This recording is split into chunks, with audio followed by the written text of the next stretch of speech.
So xQc against itsHafu, this is a game that I've been waiting for a long time because it's one of the best players in the whole tournament, being itsHafu against xQc, which is someone that I really want to do good in this Pogchamps because so far he hasn't really performed that well.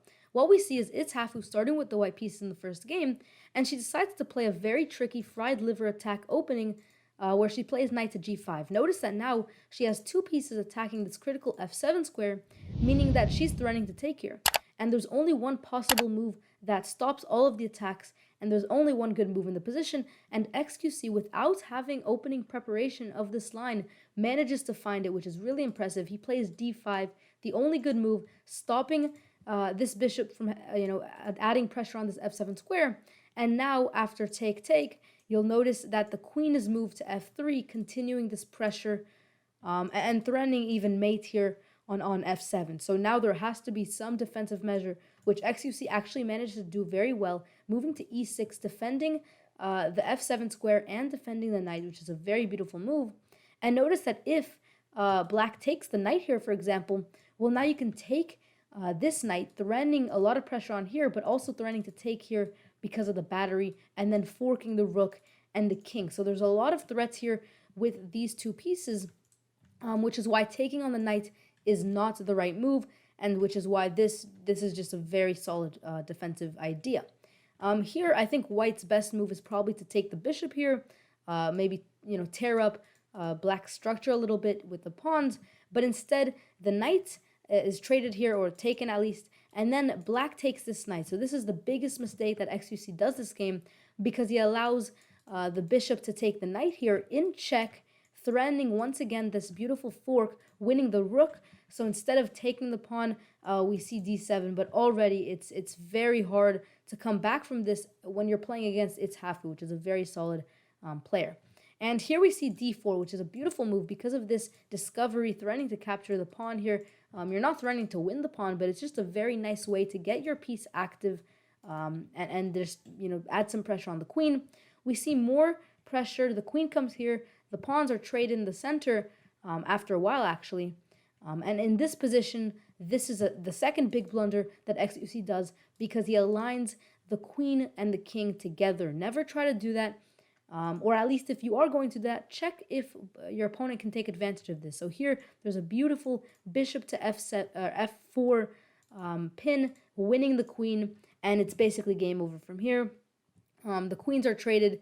That being said, xQc does manage to find some compensation in the form of an exchange here, but it's still too little, too late, and itsHafu can close this game off very strongly, trading all the pieces, which is exactly what you want to do, and that's kind of the position that ended up here. Now, what I do want to say is that I was watching this game on the chess.com live stream, and from this position, they cut to other scenes or other streams, so I didn't actually manage to the exact series of moves, but something like this happened. And again, this is my assumption of what happened, because I knew some of the checkpoints, if you will, so some of the moves that happened, but I didn't know everything. But essentially, itsHafu just promotes twice. In a second, you'll see that. Just manages to get two queens, and then just ladder checkmates xQc. And that's the first game. itsHafu gets a win, and we'll see what happens in game two.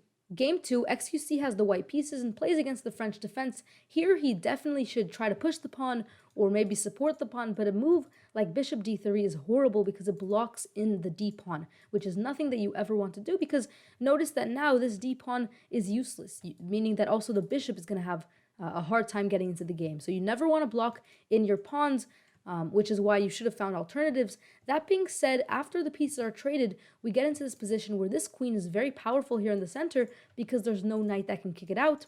And also this bishop is no longer here, so the pawn can push forward. So overall, the opening actually ended up working quite nicely for xQc. He even finds a nice spot for his bishop, hitting these two pieces here on the king side, and his knights start to get involved. In this position, I would recommend castling, and maybe trying to get his rooks involved, but he plays this move, taking advantage of the pin, but it doesn't really yield anything because obviously he can't capture any of these pawns. So if black simply castles, well, now the knight is attacked.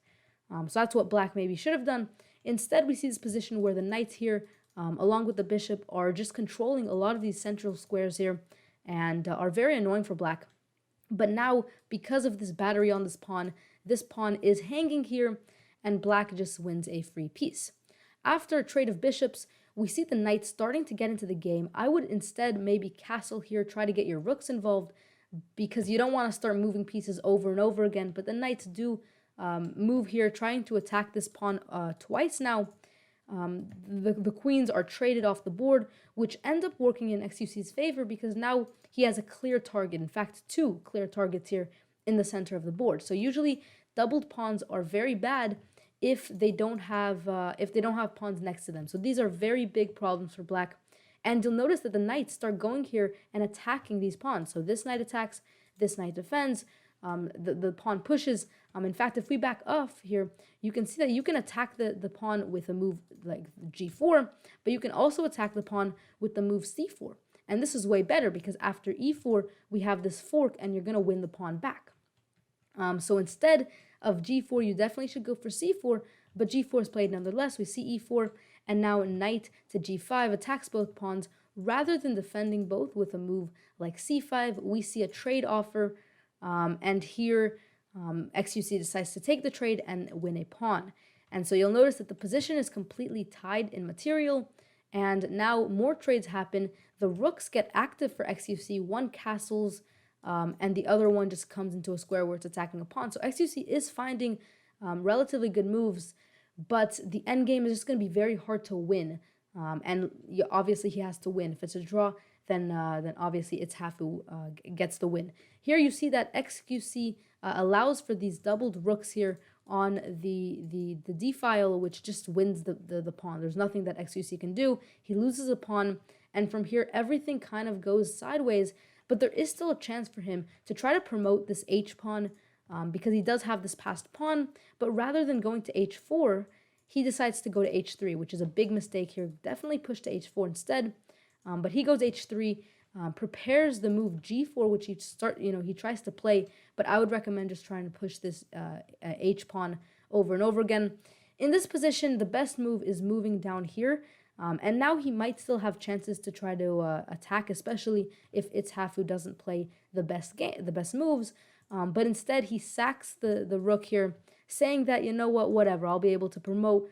But he doesn't actually, he's obviously not able to promote. He does this trade here, but obviously the rook coming to f3 is just going to crush all of his dreams.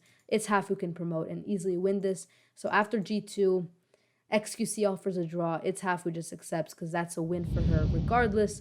And that's how the match ended. Let me know down below what you think of the result and how you think both players played. Thank you guys so much for watching. Make sure you subscribe for more Pogchamps, and I'll see you guys next time. Peace out.